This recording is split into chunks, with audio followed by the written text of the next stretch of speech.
So this is chapter 1 of Jane Austen's Persuasion, in which we are going to learn a lot about the way that Austen wants to set up her novel.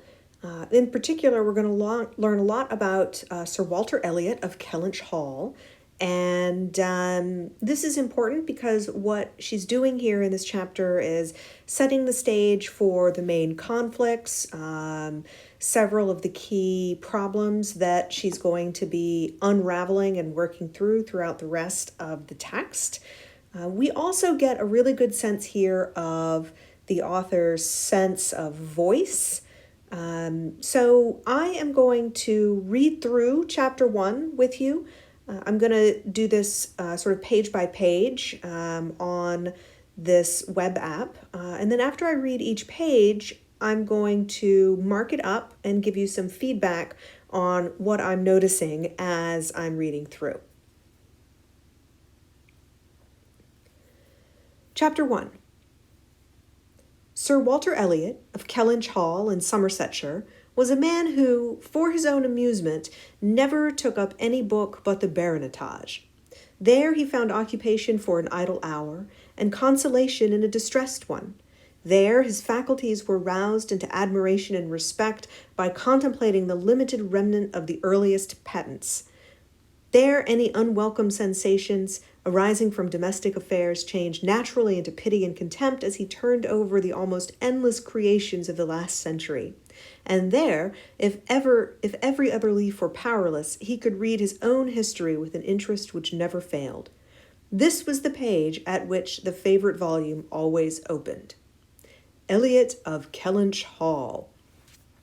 Walter Elliot, born March 1st, 1760, married July 15th, 1784, Elizabeth, daughter of James Stevenson, Esquire of South Park, in the county of Gloucester, by which lady, who died 1800, he has issue Elizabeth, born June 1, 1785, Anne, born August 9, 1787, a stillborn son, November 5, 1789, Mary, born November 20th, 1791. Precisely such had the paragraph originally stood from the printer's hands, but Sir Walter had improved it by adding, for the information of himself and his family, the words after the date of Mary's birth: married December 16, 1810, Charles, son and heir of Charles Musgrove, Esquire, of Uppercross, in the county of Somerset, and by inserting most accurately the day of the month on which he had lost his wife. Then followed the history and rise of the ancient and respectable family in the usual terms: how it had first been settled in Cheshire, how mentioned in Dugdale, serving the high office of High Sheriff, representing a borough in 3 successive parliaments, exertions of loyalty and dignity of baronetcy, and dignity of baronet in the first of Charles II, with all the Marys and Elizabeths they had married, forming together 2 handsome 12mo pages, and concluding with the arms and motto: principal seat, Kellynch Hall, in the county of Somerset, and Sir Walter's handwriting again in this finale: heir presumptive, William Walter Elliot, Esquire, great-grandson of the second Sir Walter. Vanity was the beginning and end of Sir Walter Elliot's character. Vanity of person and of situation. He had been remarkably handsome in his youth, and at 54 was still a very fine man. Few women could think more of their personal appearance than he did, nor could the valet of any newly made lord, be more delighted with the place he held in society. He considered the blessing of beauty as inferior only to the blessing of a baronetcy, and the Sir Walter Elliot, who united these gifts, was the constant object of his warmest respect and devotion. His good looks and his rank had one fair claim on his attachment, since to them he must have owed a wife of very superior character to anything deserved by his own. Lady Elliot had been an excellent woman, sensible and amiable, whose judgment and conduct, if they might be pardoned the youthful infatuation which made her Lady Elliot, had never required indulgence afterwards. She had humored or softened or concealed his failings and promoted his real respectability for 17 years, and though not the very happiest being in the world herself, had found enough in her duties, her friends, and her children to attach to her life and to make it no matter of indifference to her when she was called on to quit them. The girls, the two eldest, 16 and 14, three girls, the two eldest, 16 and 14, was an awful legacy for a mother to bequeath, an awful charge, rather, to confide to the authority and guidance of a conceited, silly father. She had, however, one very intimate friend, a sensible and deserving woman, who had been brought by strong attachment to herself to settle close by her in the village of Kellynch, and on her kindness and advice Lady Elliot mainly relied for the best help and maintenance of the good principles and instruction which she had been anxiously giving her daughters. Okay, so as I was reading this, one of the things that I was noticing is the repetition of Kellynch Hall as a phrase. The repetition of Kellynch Hall as a phrase. And this is telling because it gives us an insight into Sir Walter Elliot's sense of self. It's very much based in his estate, the Elliots of Kellynch Hall, okay, in Somerset, right? The principal seat of which is in Somerset. So there's a lot of repetition of this. And that's not surprising given what we're being told of Sir Walter Elliot. So we learn a lot of things about him, right? We learn that he never takes up any book but the baronetage, right? And the baronetage is basically a listing of, important people in the country, kind of like a who's who. It lists their family lineage and dates, as you can see here, of birth and death and marriage and etc. Key contributions to the state and so on. So this is the only book he reads. That tells us something about Sir Walter Elliot, right? And the fact that this is the only book he ever reads is important for more than that, right? Because what this gives him is not just occupation for an idle hour. So whenever he's bored, he picks it up. But it also gives him consolation in a distressed one, right? So when he's distressed, when he's saddened by various states of affairs, he goes to the baronetage, picks up the book, and reassures himself that he is someone, right? And that's basically what this first paragraph is telling us, right? If every other leaf in the book were powerless, he could there read his own history with an interest which never failed, right? So whenever there's some unwelcome sensation, right, arising from domestic affairs, changed naturally into pity and contempt as he turned over the almost endless creations of the last century. So whenever he's feeling down, he reads through this baronetage, and he is he's lifted up, right? Any sadness that he has gets transformed into pity and contempt of other people, right? When he reads his story in this book, okay? In the second paragraph here, we learn a lot about who the family members are, right? And here is the main character, Anne, born August 9, 1787. The other thing that's interesting about this is that we know that Sir Walter had improved this book, right? He's added things to it. After the date of Mary's birth, he tells us who she married, right? And when she married, right? And he also has added, most accurately, the day and month on which he had lost his wife. Now, the story of his wife is going to come back in this later paragraph, okay? And that's an important absence from this story, is Anne's mother, okay? So after we learn a little bit more about how he's improved this book, he then reads all the time about his family accomplishments, and the fact that this forms 2 handsome duodecimal pages, right, means that it's not insignificant, right, even though it's still only 2 pages. We also learn here that he has the heir presumptive, William Walter Elliot, Esquire, great-grandson of the second Sir Walter. These people all are kind of named very similarly, and in fact, Austen actually sort of makes fun of that because at some point here she talks about all the Marys and Elizabeths they had married, right? So these are all names that are very common, and within a single family, they're all kind of going to be named the same thing. So what you need to know is that Sir Walter, okay, right, is the father, okay, Walter Elliot, right? And this William Walter Elliot Esquire is Mr. Elliot. And he is going to be a character who comes in much later into the novel. And he's going to play an important role because the question of whether or not he marries Anne as Walter Elliot wants, as Sir Walter Elliot wants eventually. He wants them to marry so that the house, Kellynch Hall, can stay in the family. Okay. And the family can persist, right? She's she and William Walter Elliot, Mr. Elliot, would be very distant cousins, right? But the relationship between William Walter Elliot and the rest of the family is a little unclear because the second Sir Walter does not appear anywhere in the story, right? That's a historical character in this family's lineage, right? So the text goes on, right, to talk about vanity being the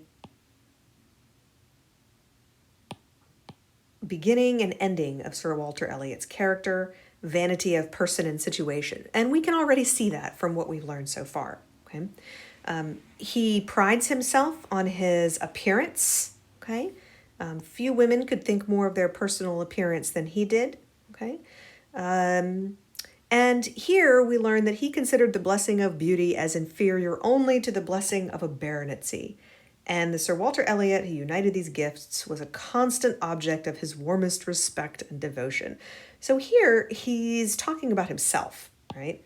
This Sir Walter Elliot that he's talking about is himself. Okay, so he considered the blessings of personal beauty as inferior only to the blessings of a baronetcy, and he united these gifts, and therefore he was the constant object of his own respect and devotion. So this takes us back to this point about vanity. Okay, we learn a little bit more about his good looks and his rank and what they get him. The narrator points out that to his good looks and rank, he must have owed a wife of very superior character, and that is true. Lady Elliot had been an excellent woman, sensible and amiable, whose judgment and conduct, right, had never required indulgence afterwards. Okay, she makes him a better person. She hid a lot of his failings. And she promoted his respectability, as the narrator says. At the very end of this section, we get some information about the fact that now Sir Walter Elliot has 3 daughters, especially the 2 eldest, who are 16 and 14, at least when Lady Elliot died. She left him with 2 daughters, right, who needed to be married, right? 3 daughters, but the third is eventually married, Charles Musgrove, that's Mary, and he has to basically dispose of these daughters in marriage in a way that's going to, secure the family fortunes, and of course make him, puff him up in the way that he wants. So the narrator here is saying that this is an awful charge, right? To confide to the authority and guidance of a conceited, silly father, which is pretty damning, right? At the very end of this, we get an introduction to Lady Elliot's friend, her very intimate friend, a sensible, deserving woman, and this is going to be Lady Russell, okay? And we learn at the end that Lady Elliot relied on Lady Russell for the help and maintenance of the good principles and instruction which she had anxiously given her daughters. This friend and Sir Walter did not marry, whatever might have been anticipated on that head by their acquaintance. 13 years had passed away since Lady Elliot's death, and they were still near neighbors and intimate friends, and one remained a widower, the other a widow. That Lady Russell, of steady age and character, had extremely well provided for, should have no thought of a second marriage, needs no apology to the public, which is rather apt to be unreasonably discontented when a woman does marry again than when she does not. But Sir Walter's continuing in singleness requires explanation. Be it known, then, that Sir Walter, like a good father, having met with one or two private disappointments and very unreasonable applications, prided himself on remaining single for his dear daughter's sake. For one daughter, his eldest, he would really have given up anything, which he had not been very much tempted to do. Elizabeth had succeeded at 16 to all that was possible of her mother's rights and consequence, and being very handsome and very like himself, her influence had always been great, and they had gone on together most happily. His two other children were of very inferior value. Mary had acquired a little artificial importance by becoming Mrs. Charles Musgrove, but Anne, with an elegance of mind and sweetness of character which must have placed her high with any people of real understanding, was nobody with either father or sister. Her word had no weight, her convenience was always to give way. She was only Anne.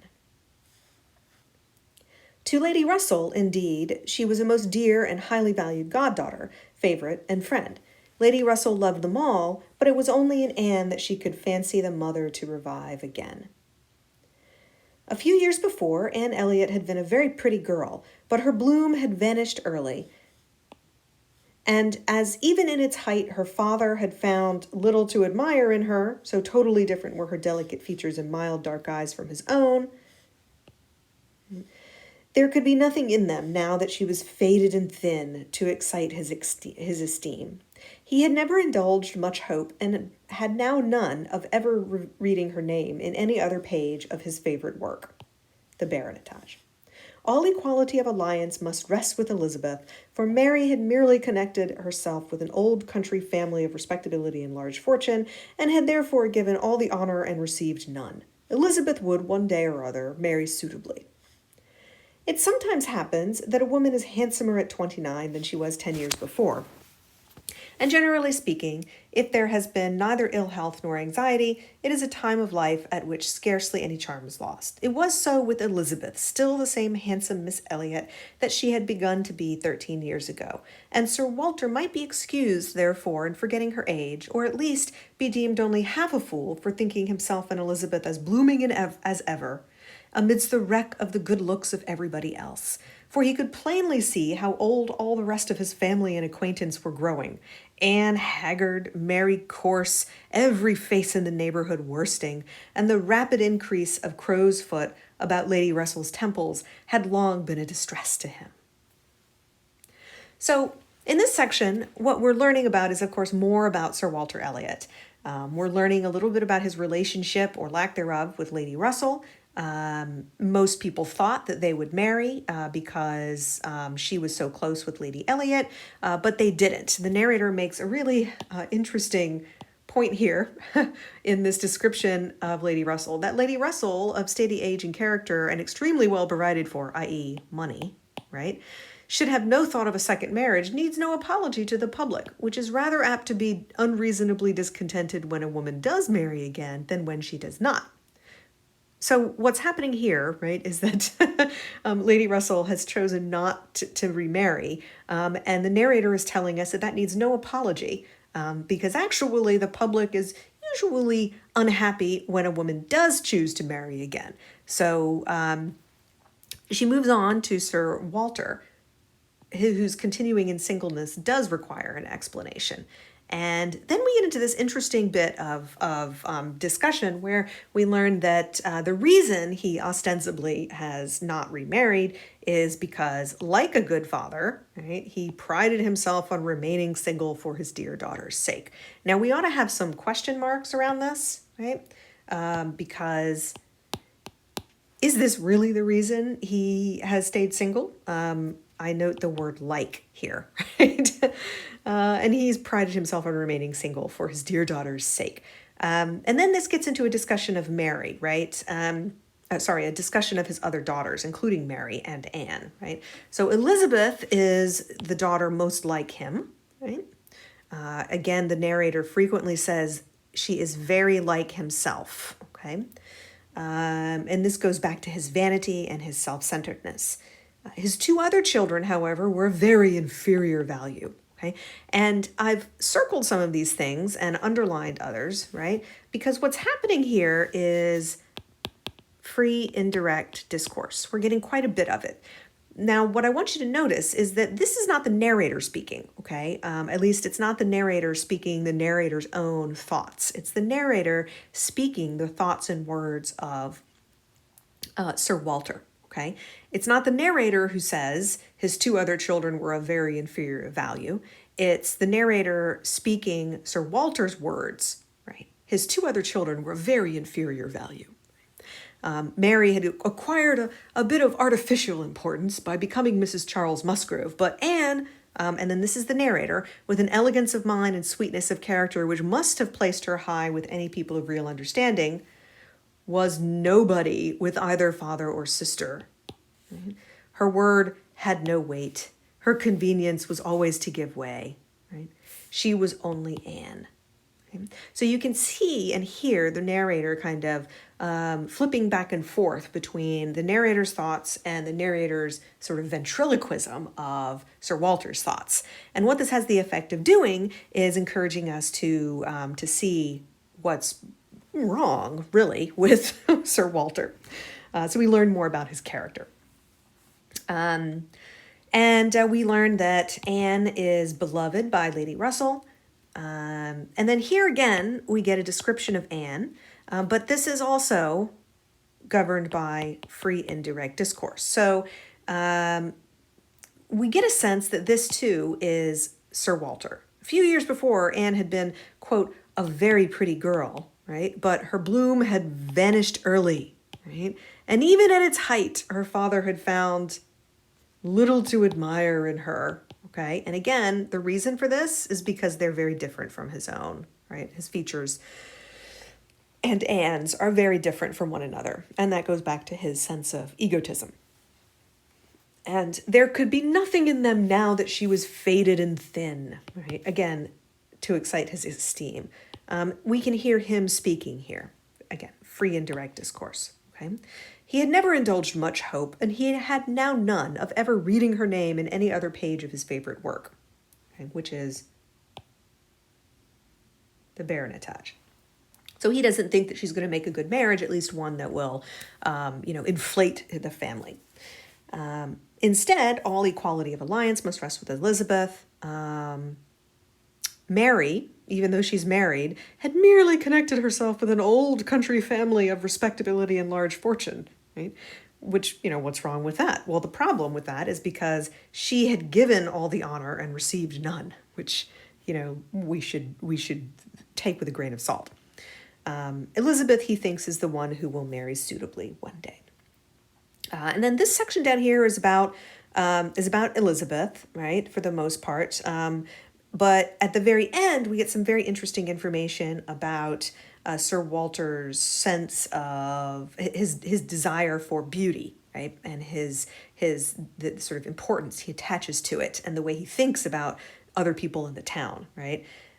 So he might be excused in forgetting her age, or at least be deemed only half a fool for thinking himself and Elizabeth as blooming as ever amidst the wreck of the good looks of everybody else. For he could plainly see how old all the rest of his family and acquaintance were growing.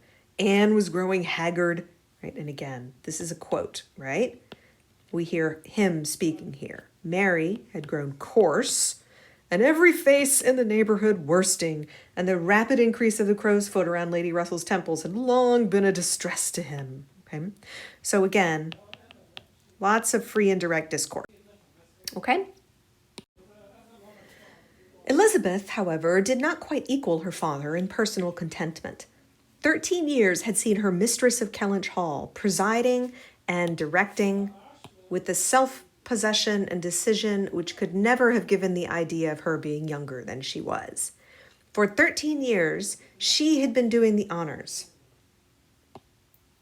For 13 years, She had been doing the honors, laying down the domestic law at home and leading the way into the chaise and four and walking immediately after Lady Russell out of all the drawing rooms and dining rooms in the country.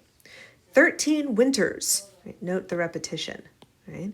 Revolving frosts had seen her opening every ball of credit within which a scanty neighborhood could afford, and 13 springs shone their blossoms as she traveled up to London with her father for a few weeks' annual enjoyment of the great world. She had the remembrance of all this. She had seen the consciousness. She had the consciousness of being 9 and 20, right, to give her some regrets and some apprehensions. She was fully satisfied of still being quite as handsome as ever, but she felt her approach to the years of danger, right? The years of danger, and would have rejoiced to be certain of being properly solicited by a baronet blood within the next 12-month or two. Then might she again take up the book of books with as much enjoyment as in her early youth, but now she liked it not. Okay, she's getting up in her age. Always to be presented with the date of her own birth in the book of books, and to see no marriage follow but that of a youngest sister, made the book an evil. And more than once, when her father had left it open on the table near her, had she closed it with averted eyes and pushed it away. She had had a disappointment, moreover, which that book, and especially the history of her own family, must ever present the remembrance of. The heir presumptive, the very William Walter Elliot, Esquire, whose rights had been so generously supported by her father, had disappointed her. Right? She had, while a very young girl, as soon as she had known him to be, in the event of her having no brother, the future baronet, meant to marry him. Right?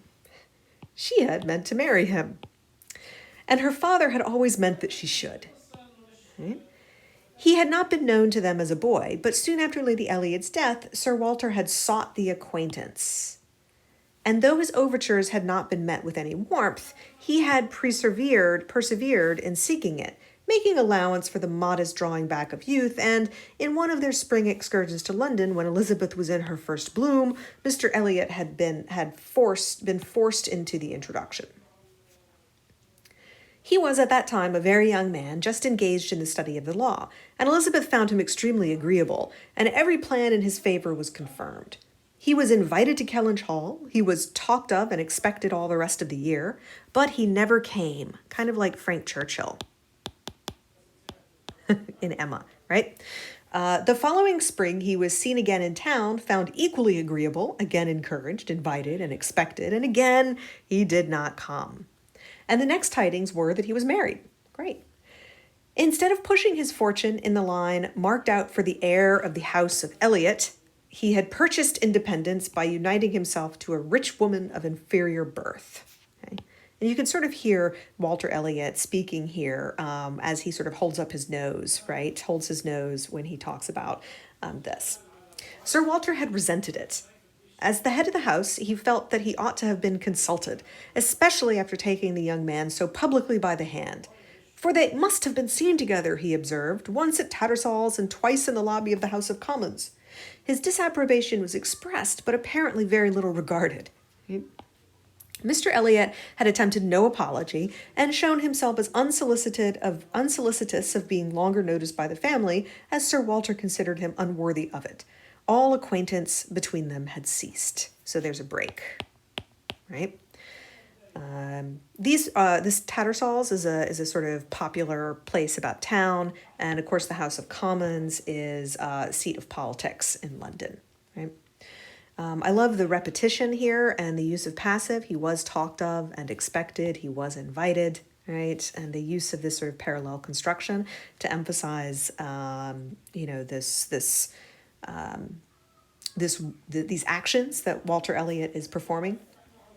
So that is Mr. Elliot, right? Mr. Elliot, the heir presumptive, right?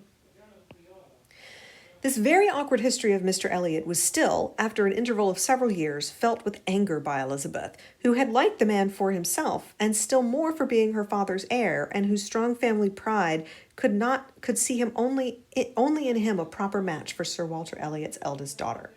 There was not a baronet from A to Z whom her feelings could have so willingly acknowledged as an equal.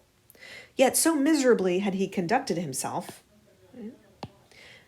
So miserably had he conducted himself that though she was at this present time, the summer of 1814, wearing black ribbons for his wife, she could not admit him to be worth thinking of again.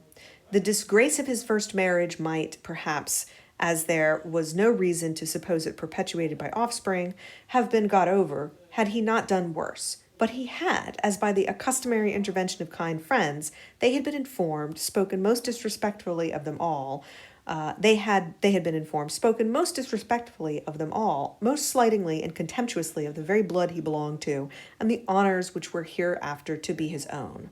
This could not be pardoned.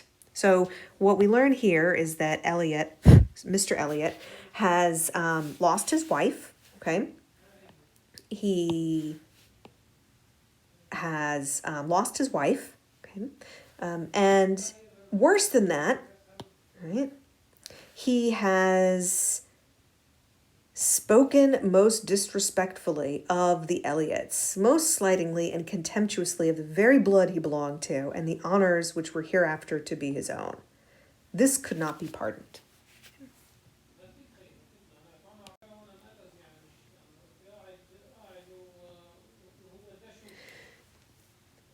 Such were Elizabeth Elliot's sentiments. Right? Such were Elizabeth Elliot's sentiments and sensations, such the cares to alloy, to the agitations to vary, the sameness and the elegance, the prosperity and nothingness of her scene of life, such the feelings to give interest to a long, uneventful residence in one country circle, to fill the vacancies which there were no habits of utility abroad, no talents or accomplishments for home to occupy. So here we know that she is very bored. Right, poor woman, right? She's 29 years old and she's been keeping house for her father, a horrible person, even though she's very much like him for 13 years. But now another occupation and solicitude of mind was beginning to be added to these. Her father was growing distressed for money. Uh-oh. She knew that when he now took up the baronetage, it was to drive the heavy bills of his tradespeople and the unwelcome hints of Mr. Shepherd, his agent, from his thoughts. The Kellynch property was good, but not equal to Sir Walter's apprehension of the state required in its possessor. Right. What does this mean? It means he's living well beyond his means. He has an inflated sense of what he needs to have and own and look like and do, right, in order to equal the picture that he has in his head of Kellynch. Right? While Lady Elliot lived, there had been method, moderation, and economy. Right? While Lady Elliot had lived, there had been method, moderation, and economy, which had just kept him within his income. But with her had died all such right-mindedness, and from that period he had been constantly exceeding it. It had not been possible for him to spend less. He had done nothing but what Sir Walter Elliot was imperiously called to do. But blameless as he was not only growing dreadfully in debt, but was hearing of it so often that it became vain to attempt to conceal it, even partially from his daughter. He had given her some hints of it the last spring in town. He had gone so far as even to say, "Can we retrench? Does it occur to you that there is any one article in which we can retrench?" And Elizabeth, to do her justice, had, in the first ardor of female alarm, set seriously to think what could be done, and had finally proposed these two branches of economy. One, to cut off some unnecessary charities, and to refrain from new furnishing the drawing room. To which expedient she afterwards happily added the thought of their taking no present down to Anne, as had been the usual yearly custom. But these measures, however good in themselves, were insufficient for the real extent of the evil, the whole of which Sir Walter found himself obliged to confess to her soon afterwards. Elizabeth had nothing to propose of deeper efficacy. She felt herself ill-used and unfortunate, as did her father, and they were neither of them able to devise any means of lessening their expenses without compromising their dignity or relinquishing their comforts in a way not to be borne. We do get some more free and direct discourse around here, right? The unnecessary charities, the new furnishing the drawing room, etc. Okay. So here we get a sense of their lack of money, right? They're in dire straits, and they're attempting to quote unquote retrench and save money. But what they do is kind of silly, right? It's not going to give them what they need. There was only a small part of his estate that Sir Walter could dispose of, but had every acre been alienable, it would have made no difference. He had condescended to mortgage as far as he had the power, but he would never condescend to sell. No, he would never disgrace his name so far. The Kellynch estate should be transmitted whole and entire as he had received it. And this goes back, of course, to the baronetcy, right? Kellynch Hall, right? So he has sold some land, right? That's what the narrator is telling us here. He will not sell the rest of it, and he won't break it up anymore, but it is mortgaged, okay? And that mortgage is going to be taken out by the Crofts, right? Who are not an aristocratic family, but rather a family who made their fortune in the Navy, which I imagine you can foresee is not really going to be the most happy-making thing for Sir Walter. And here's the very last bit in the chapter.